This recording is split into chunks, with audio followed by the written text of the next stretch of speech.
พี่น้องบอดนุผู้บริหารหมอลำอลังการโซ่ออกมาได้สุดชี้แจงแล้วปัญหาเลี้ยงกินแหนงแข้งใจบ่พ่ออกพ่อใจของศิลปินภายในหมอลำอลังการโซ่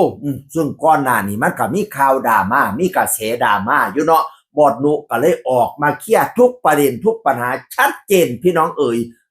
มันก็เริ่มต้นจากพงลำเพลินเนาะซึ่งเป็นพิธีกรอยู่หมอลำบาลังการโซ่เล่าไปโพสต์ตีเตียนการแสดงของน้องคอปเตอร์หลังจากโพสต์ไปกันหลายคนมีบางคนบ่พอใจว่าพงลำเพลินนี่มาเฮ็ดให้เกิดการแตกแยกปนะว่าน่ะเราก็เลยตัดสินใจโพสต์ยุติบทบาทการเป็นพิธีกรตั้งแต่วินาทีนี้เป็นต้นไปว่าซั่นว่าน่ะโอ้ยยุติกะท่านหันเลยพี่น้องเอ๋ยกลางฤดูกาลเลยโอ้ยจนมาเป็นกระแสดราม่าหลังจากเราโพสต์ยุติปุ๊บปะนี่กับประมาณราศีไปขึ้นวงใหม่นี่จักวงใดกับบ่ฮู้ขอบคุณผู้บริหารที่ให้โอกาสครับพงลำเพลินหมอลำเสียงจุด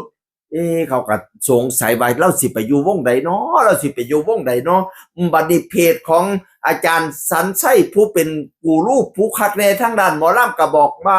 ลือหลังบ้านพ่อวีสนใจดึงอดีตพิธีกรหวนคืนบ้านหลังเก่าว่าซั่นสิเอาพงลำเพิ่นไปเป็นพิธีกรอยู่ศิลปินผู้ไทยบอพนาวานั่นน่ะอันนี้อาจารย์สันไส้ทอกออกมาเว้าพี่น้องเอ่ยบัดนี้มากลูกไส้อีพอวีก็เลยมาเมนบอกว่าพิธีกรยังเป็นน้องเต้ยน้องอาร์ตน้องฟุกเหมือนเดิมครับแสดงว่าบ่ได้ไปศิลปินผู้ไทยสิไปใดเนาะบัดนี้เนาะพระเจ้าสงสัยเว้าไปความนั้นความนี้หลายบอดนุก็เลยออกมาโพสต์ว่า19 นาฬิกาขอไลฟ์แถลงข่าวเรื่องพิธีกรพงลำเพลินว่าซั่นว่าจากนั้น19 นาฬิกาโอ้ยพี่น้องป้องไปกับปูชาดทาฟังแล้วเนาะพอแต่เราขึ้นห้านปั๊บคนเข้าไปเบิ่งแตกโกบพี่น้องเอ้ยคนไปเบิ่งหลายคักหลายแน่จนว่านกพงศกรออกมาแซ่แล้วก็เขียนโพสต์ว่าไล่สดกุมเปิดเฮ็ดสิเปลี่ยนสิตายคนเบิ่งแค่800บัดไล่คนผิดกันคนเบิ่ง 3,000 4,000ผิดกันบ่อยๆเด้อสูว่าซั่นว่าบัดย่ำไล่สดให้เบิ่งการแสดงคนเบิ่งแค่800บัดย่ำไล่สดยังคนผิดกันคนเข้าไปเบิ่งดีๆ 3,000 4,000ผิดกันดูๆเด้อว่าซั่นบอดนกบานกพงศกรว่ามันบ่แม่น 3,000 4,000เด้อหัวหน้านกเด้อคนเข้าไปเบิ่ง 5,000 ไปพอโกยเบิ่งแตกโคบๆเพราะว่าคนสนใจบอดนุก็เลยมาชี้แจงมันบ่มีเลี้ยงแต่บอดของมันบ่มีเลี้ยงแต่เลี้ยงพงลำเพิ่นมีเลี้ยงน้องคอปเตอร์พร้อมมีเลี้ยงของกำนันแพ้พร้อมพี่น้องเอ่ยเพราะช่วงที่พงโพดนั่นกำนันแพ้กับโพดคือกันกำนันแพ้ว่าให้สันเป็นหัวหน้าหรือเป็นหัวจุดหน้าที่ทุกอย่างผมก็เฮ็ดเต็มที่แต่บ่มีหยังดีจักอย่างในสายตาของคุณงั้นก็เอาคนอื่นมาเป็นแทนที่ผมทำมาตั้งแต่ต้นจนผ่านมามีเรื่องบางใดที่เข้าตาของคุณแน่บ่เคยส้มมิแต่ด่าว่าซั่นหัวหน้าแพ้ว่ากำนันแพ้ว่ามิแต่ด่าบ่มีส้มว่าซั่นบอดนุกก็เลยว่านุกับแพ้น่ะมันก็มีเรื่องอันแน่เป็นธรรมดาให้ก็แน่ด่าก็แน่เป็นธรรมดาแต่ว่าข้อดีของกำนันแพ้ก็คือมันหักนุว่าซั่นว่าน่ะอันให้เนี่ยเอาให้แน่เป็นธรรมดานั่นล่ะเพราะว่าเฮาอยู่นำกันมา7 ปีฮู้นิสัยใจคอของมันดีแต่ว่าน่ะหักนุพนาวานั่นน่ะนุก็ขอโทษกำนันแพ้ไปแล้วเพราะว่าก็เป็นผู้เว้าให้เว้ารุนแรงอีหลีแต่ว่าบัดยามเฮาเว้าเล่นๆกันก็เว้ารุนแรงกันอยู่เดะล่ะว่าซั่นว่าแต่จังหวะที่นุเว้าอาจสิเป็นจังหวะที่กำนันแพ้กำลังสิเสียใจน้อยใจอะไรจักอย่างพอแต่เว้าก็เลยไปตืมเขาอีกบัดเนี่ยกำนันแพ้แฮงเป็นคนที่ขี้น้อยใจอยู่แล้วแต่ว่านุก็ขอโทษแล้วเคลียร์แล้วเพราะว่ากำนันแพ้นี่ดูแลทุกอย่างแทนนุเด้ดูแลทุกสิ่งทุกอย่างในวงอลังการโชดแทนนุเลยนอกจากตั้งแต่กี้เป็นตลกเล่นตลกแล้วก็เซาไปบ่แม่นบัดนี้มันเฮ็ดตำแหน่งหัวหน้าดูแลหลายผู้หลายคนการเบิกเงินอะไรทำไมกำนันแพ้เบิ่งให้เบิดพนาวานะแล้วก็เคลียร์กันแล้วกับกำนันแพ้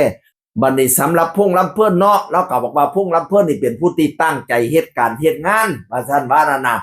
พงลำเพิ่นย้ายมาจากทางอื่นเนี่ยบ่เคยเว้าพื้นหัวหน้าผู้เก่าเป็นจังซั่นจังซี่พงลำเพิ่นบ่เคยมาเว้าให้ฟังเลยบ่คือกับผู้อื่นเด้ผู้อื่นนี่เขามักเว้าพื้นหัวหน้าคนเก่าแต่พงลำเพิ่นไม่เคยพูดเลยเป็นคนที่ตั้งใจทำงานอันนี้ก็ทำหน้าที่ ดูแลกำกับอะไรแท่นนุกำกับการแสดงแท่นนุว่าซั่นว่านั่นน่ะสำหรับเรื่องคอปเตอร์ที่น้องได้โพสต์ไปนั่นกะให้พงมาเว้าเองสันพงก็เลยมาเว้าเรื่องสาเหตุที่ได้โพสต์เรื่องตักเตือนน้องคอปเตอร์น่ะนะเพราะว่าหัวหน้าแพร่นั่นน่ะให้หาการแสดงเกี่ยวกับพระพันปีหลวงบัดนี้ก็เลยก่อนสิมีการแสดงก็เลยต้องมีการเป่าแค้นสรรเสริญก็เลยสิไปหาคนเป่าแค้นคอปเตอร์ผัดบอกว่าคอปเตอร์เป่าได้ก็เลยคอปเตอร์เป่าปัดแต่เป่าไปแล้วมันก็มีเพี้ยนเนี่ยบางจุดก็เลยให้ตักเตือนให้แก้ไขน้องก็ตอบว่าครับประสันทักไปส่วนตัวนั่นน่ะบัดนี้มารอบต่อมาก็ยังเพี้ยนอีกก็เลยบอกให้ปรับปรุงอีกรอบนี้บ่อ่านว่าซั่นว่านั่นน่ะพอแต่บ่อ่านปุ๊บก็เลยไปบอกอยู่ในไลน์กลุ่มพอแต่ไปบอกในไลน์กลุ่มปุ๊บน้องเห็นน้องก็เลยไปโพสต์ด่าโพสต์ก่อนว่าซั่นน้องโพสต์ว่าคันผู้ใดเป่าได้ก็มาเป่าเลยว่าซั่นมาเป่าเองเลยว่าซั่นน้องโพสต์ก่อนว่าซั่นพอแต่น้องโพสต์แล้วพวกลำเพิ่นก็เลยมาโพสต์นั่นล่ะดังที่เฮาได้เห็นกันนั่นล่ะพี่น้องเอ้ยนี่หัวหน้านุก็เลยว่าพงลำเพิ่นน่ะเปรียบเสมือนเป็นพ่อเป็นครูบาอาจารย์เด็กของน้องคอปเตอร์น้องคอปเตอร์เขาเจ้าก็เป็นเด็กน้อยอยู่ลังเทียกับควบคุมอารมณ์หยังบ่ได้เทียตอนนี้น้องคอปเตอร์ก็มาขอโทษพงลำเพิ่นแล้วพนาวานั่นน่ะพวกแม่ทั้งหลายก็อยากให้เข้าใจพนาวานั่นน่ะเพราะว่าพงลำเพิ่นแล้วก็มีหน้าที่กำกับการแสดงกำกับอะไรทำให้ดูเลขแท่นนุว่าซั่นว่านั่นน่ะหลายคนก็มาด่าน้ำด่าพงลำเพิ่นน้ำด่าน้องตายว่าสองคนนี่ไปอยู่ทั้งใดก็มีตั้งแต่น้ำปัญหาสร้างปัญหานุขอได้บ่ว่าซั่นว่าน่ะขอให้มาสนับสนุนกันมาให้กำเริบกำลังใจกันอันซุ่มดานี่ก็จักสิได้อีหยังกระดอกกระเดียน้ำดาสองคนนี่แล้วก็น้ำดาน้องคอปเตอร์ขอได้บ่มาให้กำลังใจกันได้บ่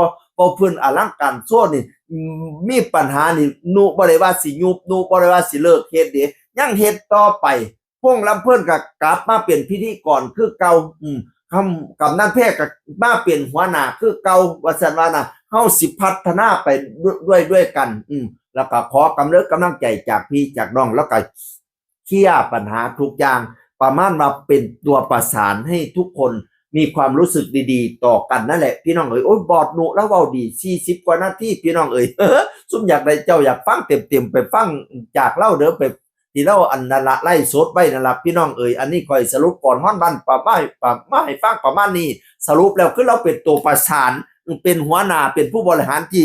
ดีมากๆสุดยอดมากๆพี่น้องเอ๋ยทำให้ปัญหาทุกอย่างลงตัวไปด้วยดีสรุปแล้วทุกคนก็กลับมาทำงานเดินหน้าสร้างสรรค์